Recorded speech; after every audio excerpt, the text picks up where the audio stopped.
Merhaba arkadaşlar.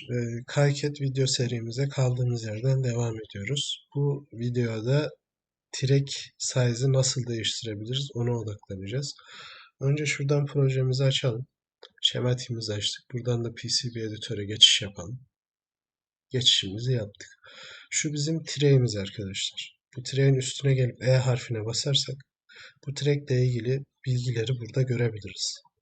Biz istiyoruz ki bunlar daha kalın ya da daha ince trackler de belki buraya ekleyebiliriz. O yüzden bunları önceden tanımlamak istiyoruz. O zaman şöyle yapacağız. Burada istersek buradan da gidebiliriz. Edit Predefined Size tarafından. İstersek Board Setup kısmından da gidebiliriz. Burada da yine Predefined Size var. Track için ben diyorum ki genelde şu iyi bir şeydir.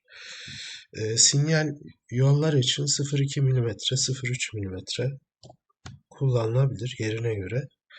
Aynı zamanda eğer bir işte power hattınız varsa bunun içinde önerilen e, değerlerden 0,5 mm güzel olacaktır.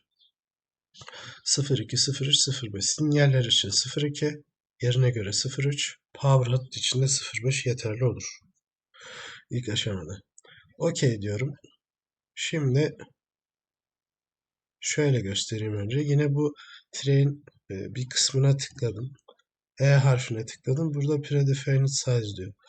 Buradan artık istediğim şeyi seçebilirim. Örneğin 0,2'yi seçeyim. OK dedim. Bakın burası e, değişti. Bunu 0,5 yapayım. Değişti. Burayı eski haline getirelim.